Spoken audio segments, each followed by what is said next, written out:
अस्सलाम वालेकुम दोस्तों, कुछ अर्सा कबल पाकिस्तान के शहर हाफसाबाद के अंदर एक ऐसा वाकया पेश आया था कि जिसमें शोहर की इज्जत को उसकी बीवी को ओबाशों ने शोहर के सामने जो है दरिंदगी का निशाना बनाया, उनकी वीडियोस बनाई, जिसके बाद ये वाकया पूरे पाकिस्तान में वायरल हो जाता है। लेकिन आज पाकिस्तान के शहर शेखुपुरा के अंदर एक ऐसा वाकया पेश आया है, इसको सुनने के बाद आपके पांव से जमीन निकल जाएगी कि इस कदर दर्दनाक सानहा है ये वाकया है कि शोहर बजाते खुद अपनी बीवी के साथ पहले तो तमाम घर वालों की मौजूदगी में अपनी बीवी के साथ जिनसी ताल्लुक कायम करता है और उसके बाद अपने दोस्तों को, अपने रिश्तेदारों को बुलाता है कि आओ मेरी बीवी के साथ जिनसी ताल्लुक कायम करो।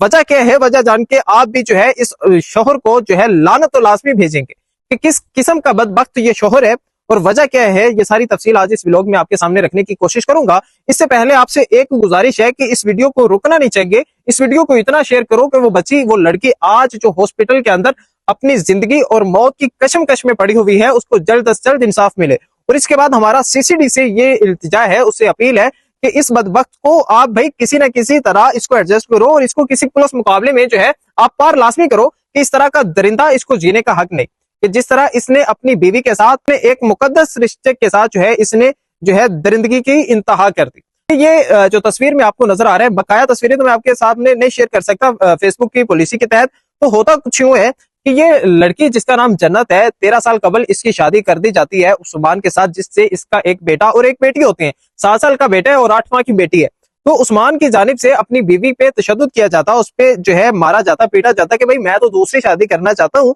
आप मुझे इजाजत दें कि मैं दूसरी शादी करता हूँ। जिस पे जन्नत बताती है, जन्नत कहती है कि भाई आप हमारा खर्चा पूरा नहीं करते, हमें एक वक्त का सही खाना नहीं देते, जो है आप अपनी अय्याशियों पे पैसा डालते हैं, अपने जो दूसरे ताल्लुकात हैं उन पे अपना पैसा उड़ाते हैं। पहले आप हमारा तो जो है खाने पीने का इंतजाम ठीक करो, फिर आप दूसरी शादी भी कर लेना। कि जिसकी वजह से उस्मान जो है वो तिल मिला उठता है और बताया जाता है 2024 में तकरीबन आज से 1 साल कबल वो कहीं से सांप लाता है और अपनी बीवी पे फेंक देता है ताकि वो उसको सांप काटे और वो इस दुनिया से जल्दी बने, उसका रास्ता साफ हो जाए और वो दूसरी शादी करे। लेकिन 8 तारीख को जन्नत के ऊपर जैसे क़यामत टूट पड़ी हो, एक ऐसा दर्दनाक सानहा पेश आता है कि उस्मान अपनी बहनों को, अपने बहनोइयों को, अपने घर वालों को, अपनी वालिदा वालिद को सबको इकट्ठा करता है और दोबारा फिर अपनी औरत को, अपनी बीवी को जन्नत से कहता है कि मैं दूसरी शादी करना चाहता हूं, तो लिहाजा मुझे इजाजत दो। जिसके बाद वो औरत कहती है, जन्नत कहती है, मेरा तो फिर वही सवाल है, मेरा तो फिर वही जवाब है, आप पहले हमारे तो जो मामलात हैं, हमारे जो खाने पीने के मामलात तो आपसे सीधे नहीं होते और आप दूसरी शादी करना चाहते हो, पहले आप हमारे तो मामलात सीधे करो। जिसके बाद वो वहां से लाठी उठाता है, अपने घर से लाठी उठाता है और उस जन्नत पर इतना तशद्दुद करता है कि उसके सर की हड्डियां तोड़ दी जाती हैं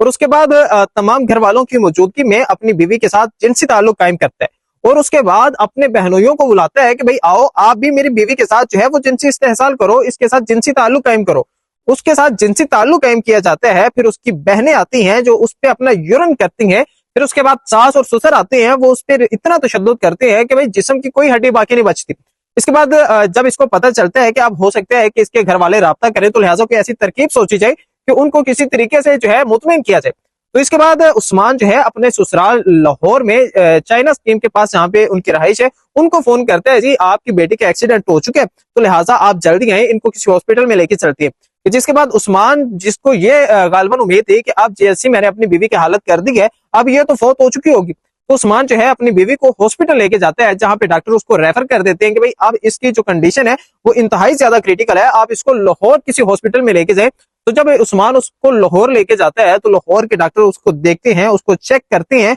और उसका जब मेडिकल करते हैं तो अपना सर पकड़ के बैठ जाते हैं कि इस औरत के साथ, इस लड़की के साथ हुआ क्या है, असल माजरा क्या है। जिसके बाद मेडिकल रिपोर्ट आती है और बताया जाता है कि इस लड़की के साथ 1 से ज्यादा लोगों ने जो है वो जिनसी तशद्दुद किया है, जिनसी ताल्लुक कायम किया है। इसकी जिस्म का कोई भी ऐसा अज़ा नहीं कि जहां पे मार पीट के तशद्दुद के निशान ना हो, इसकी जिस्म की कोई भी ऐसी हड्डी नहीं कि जो महफूज हो और सही सलामत हो, कि इतना ज्यादा तशद्दुद किया गया है। इसके सर की कोई भी ऐसी जगह नहीं है कि जहां पे डंडों और सोटों के साथ तशद्दुद ना किया गया हो। तो जैसे जो है उस्मान की बीवी की ये खबर आती है कि जी उसने अब सांस लेना शुरू कर दिया है, तो वहां से होने में कामयाब होती है, लेकिन बाद में एफआईआर दर्ज करवाई जाती है जन्नत के घर वालों की जानिब से और एफआईआर में यह भी बताया जाता है कि जी उस्मान जो है इस वक्त वो हिरासत में है और इसके दूसरे घर वाले जो है इस वक्त वो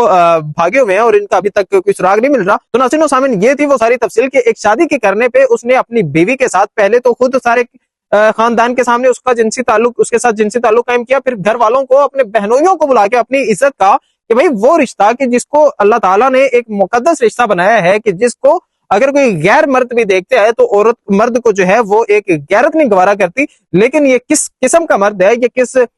پرلے درجے کا کمینہ مرد ہے کہ اس نے اپنے بہنوئیوں کو بلایا اور بولا کہ بھئی آؤ کے میری بیوی کے ساتھ تشدد کرو اور اس کے ساتھ جنسی تعلق قائم کرو۔ ناظرین و سامعین، یہ تھی وہ ساری تفصیل جو میں نے آپ کے سامنے رکھی۔ آپ کے ساتھ کمنٹ سیشن موجود ہے، اپنی رائے کلاس میں اظہار کیجیے۔ اسی کے ساتھ میں آپ سے اجازت چاہوں گا، آپ کا ہوسٹ سفیان راجپوت پھٹی۔